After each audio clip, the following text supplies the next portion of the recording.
या पांढऱ्यापेक्षा तांबड्यापेक्षा नव्हती. आणि कावीळ हा प्रकार नाही, कावीळ हा सुद्धा प्रकार नाही. बऱ्याच जणांचे मात्र समस्या असतात का जेवण केल्यानंतर गोळी होते, गिळायला लागलं की उलटी होते, झाली कावीळ. पण जेवण करताना गोळीच होते, जेवण करताना गोळीच होते, पूर्ण लाळ मात्र त्याच्यात एकत्र होते.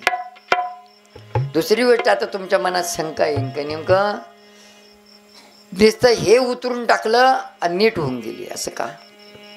आता एक उदाहरण, एखादा दिवस उगायच्या अगोदर मात्र घरातून निघून गेला, त्याचं काम पाहून नेमकं तुमच्या जेवणाच्या वेळेस मात्र तो आला आणि तुम्ही म्हणले जेव चाला, त्याने तुमच्या घासाकडे पाहिलं, जेवण चाला असे म्हणले, फक्त तुम्ही हात धुवा लगेच बसा असे म्हणले नाही.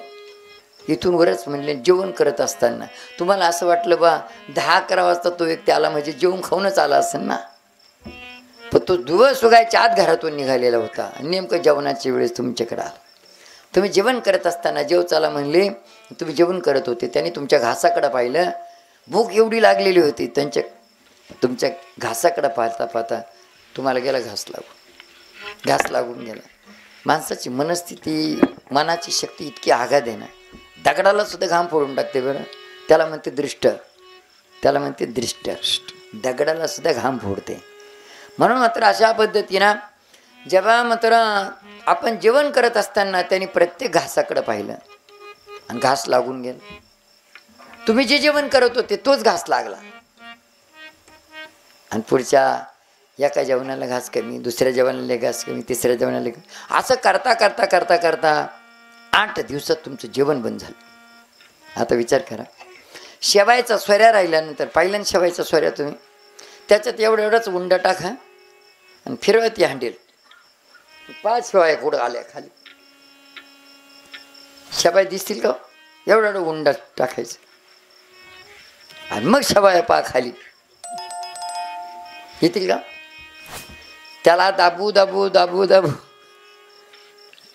लटा लागतं तेव्हा शेवाया येत्या खाली.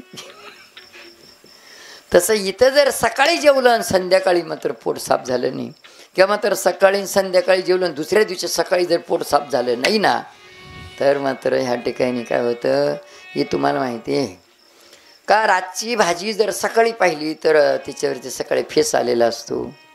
रातची भाजी सकाळी पाहिली तर तिच्यावरती फेस आलेला असतो. आणि तीच भाजी जर फ्रीजमध्ये ठेवली तर किती दिवस राहते? आता तुमचा अनुभव आहे की नाही? तीच भाजी फ्रीजमध्ये ठेवली तर किती दिवस राहते? 2-4 दिवस राहते, बरोबर. मग आता फ्रीजमध्ये थंडावा आहे का गरम आहे? थंड आहे ना. आणि बाहेर मात्र गरम असल्यामुळं तिच्यावरती फेस येतो, बरोबर. तशा पद्धतीनं मग आता जर तीच भाजी फ्रीजमध्ये ठेवली तर 3-4 दिवस राहते. मग हे काय फ्रीज आहे काय? फ्रीज झालं तर संपला विषय. इथं हे गरम आहे. मग याच्यातून जर संध्याकाळच्या भाजीचं सकाळी पाहिलं तर फेस येतो, खराब होऊन जाते ते. मग खाल्लेलं हे जर पोटामध्ये राहिलं, हे गरम आहे, याच्यात खराब होऊन जाते. मग हे पोट साफ नाही झालं ना, हर प्रकारचे आजार होणार तुम्हाला. म्हणून मात्र हीच गोष्ट लक्षात ठेवायची. आता एक मोटर, तुम्ही सगळे शेतकरी आहात, बरोबर. पाण्यातली मोटर जोपर्यंत पाण्यात चालते ना तोपर्यंत कधी गरम होत नाही. पाण्यातली मोटर एमटी चालली गरम होणार, तिचा रंग बदलणार आणि जळून जाणार.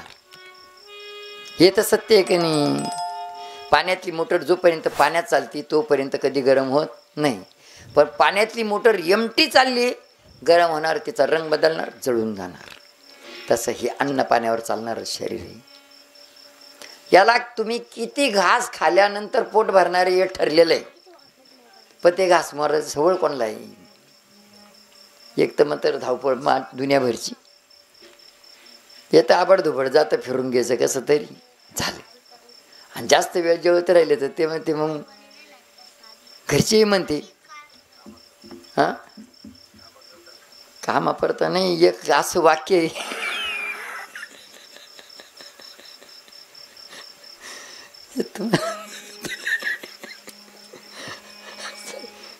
पहिल्या घासाचा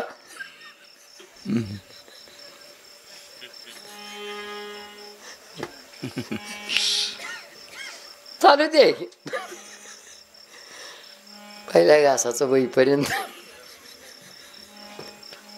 हे काही जेवणाची पद्धत आहे, पण तोंडामध्ये 32 दात आहे. एक घास 32 वेळेस चावल्यानंतर त्याची चव कळते. बरं, तुमच्या शारीरिक स्वास्थ्यासाठी ना एक घास 32 वेळेस चावा, कधीच तब्येत बिघडणार नाही तुमची. काल परदेश सांगितलं 32 वेळेस कसं चावायचं. 1 2 3. आता आम्हाला ती सवयच नाही, तर सांगावं कसं आता तोंड चालून. आमचा कार्यक्रमासाठी फक्त टाकलं का गिळायचं. म्हणून अशा पद्धतीनं मात्र शारीरिक स्वास्थ्यासाठी अन्न पाण्यावर चालणारं शरीर आहे. एक घास कमी पडला का बस हे शरीर गरम होणार. गरम म्हणजे ताप येणार. ताप आला, अंगातली उष्णता जी आहे तर मोकळी निघून जाते. आणि तोंडातून सुद्धा जेवढी उष्णता अंगातून येते ना, जेव्हा टायमाला शरीर गरम होतं त्या टायमाला डबल न उष्णता तोंडातून येते. मग तोंडातली उष्णता शरीरातली उष्णता ही मोकळी निघून जाते. पण तोंडातली उष्णता जी आहे तर ती मोकळी निघत नाही.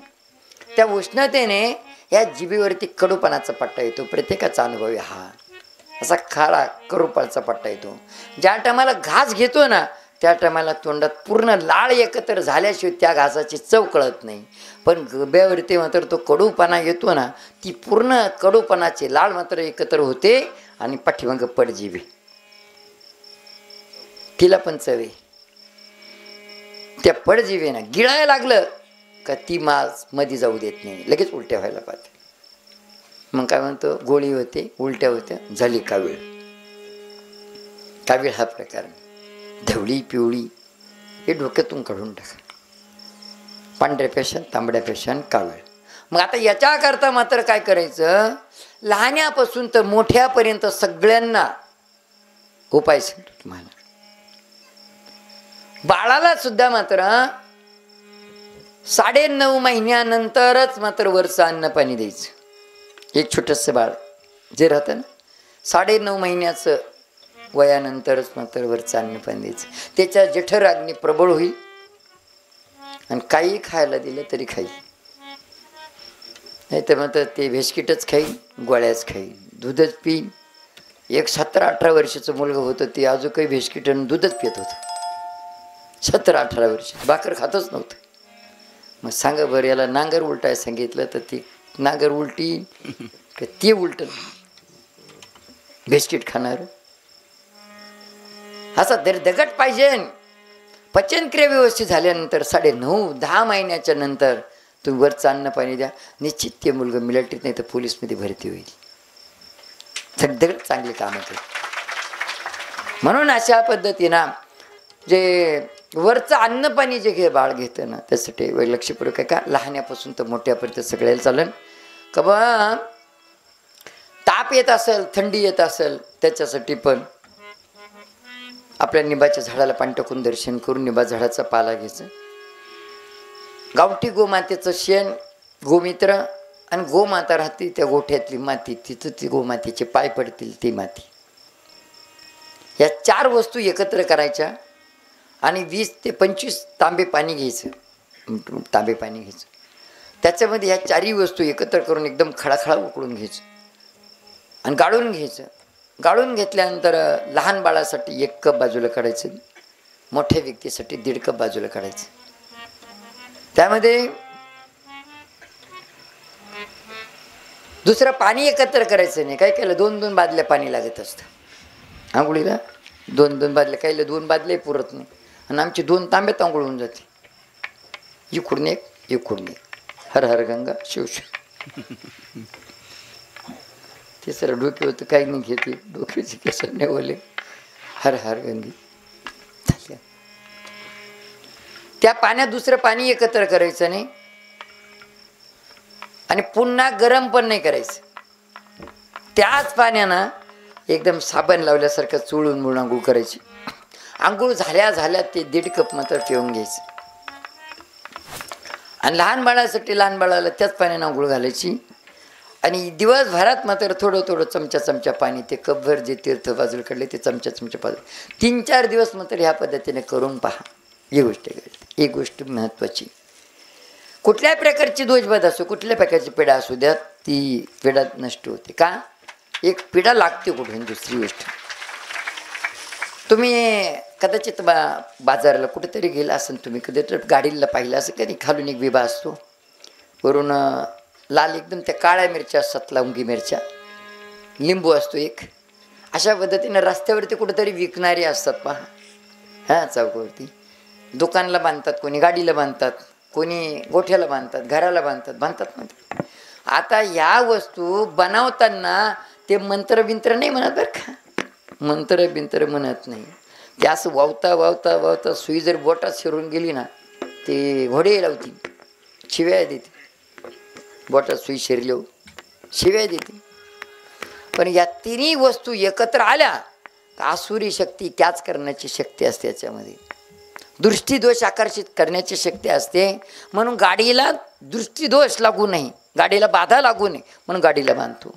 दुकानाला दृष्टी लागू नये व्यवसायाला म्हणून व्यवसायाला बांधतो आपण. घराला दृष्टी लागू नये म्हणून घराला बांधतो. अशा पद्धतीनं आता समजा गाडीला बांधलं ते, तर गाडी पुसतो आपण, ह्या वस्तू पुसत नाही. गाडी पुसतो आपण, ह्या वस्तू पुसत नाही. पण यदा कदाचित मात्र जर समजा तो दोरा कुजला, ते तुटून रस्त्यावरती पडलं, चुकून सुद्धा ह्या वस्तू ओलांडायच्या नाही. हे सांगतो तुम्हाला, चुकून सुद्धा ओलांडायच्या नाही. पण ही वस्तू जर तुटून रस्त्यावरती पडली, त्याच्यावरून गाडीचा चाक गेला ना, गाडी बिघडायला लागते बरं, गाडी सुद्धा बिघडायला लागते. मग गाडीचं टायर ज्याच्यावरून गेलं ते गाडी बिघडायला लागते. त्याच्यावरती आपला पाय पडल्यावर आपण त्या पायानं ओलांडलं, ठोकरलं का म्हणून आपली तब्येत बिघडणार नाही. ज्या पायाकडून ती वस्तू ओलांडली, ज्या पायाच्या बाजूनं ती ठोकरली किंवा ज्या बाजूचा पाय त्या वस्तूवरती पडला ना, त्याच बाजूनं तकलीफ होईल तुम्हाला. का? डाव्या बाजूचा का उजव्या बाजूचा पाय, गोटा, गुडघा, पोटरी, मांडी, कंबर, हात, परत शेंड्यापर्यंत बोटाच्या, हां, इकडच्या बाजूचं डोकं, कान ऑपरेशन करायपर्यंत, डोळा ऑपरेशन करायपर्यंत, बस अर्धा भाग त्याच बाजूचा. ज्या बाजूचा पाय वस्तूवर पडला, ज्या बाजूच्या पायाने ती वस्तू ठोकरली, ज्या बाजूच्या पायाने ती वस्तू ओलांडली, त्याच बाजूने. आणि हे जर समजा वस्तू दोन्ही पायाच्या मध्ये आली ना, ओलांडल्या, तुमच्या अंगात नंतर रवरव राहणार नाही. रवरव म्हणजे तप्पडपणा. मग ताप येईल, थंडी. आता तापन थंडी काही एका बाजूने नाही येत, काही एका बाजूने ती मधोमध वस्तू ओलांडण्यात आली, ताप आणि थंडी पुरी अंगात मात्र चमका निघते. ताप येईल, थंडी येईल, रवरव राहणार नाही, जेवण केलं झोपा वाटेल. असं जर आलं तर ह्याच गोष्टीसाठी मात्र तुम्ही हा विधी करा आंघोळीचा 3-4 दिवस. ह्याच्यातून पुन्हा एक मेन गोष्ट सांगणार. याच्या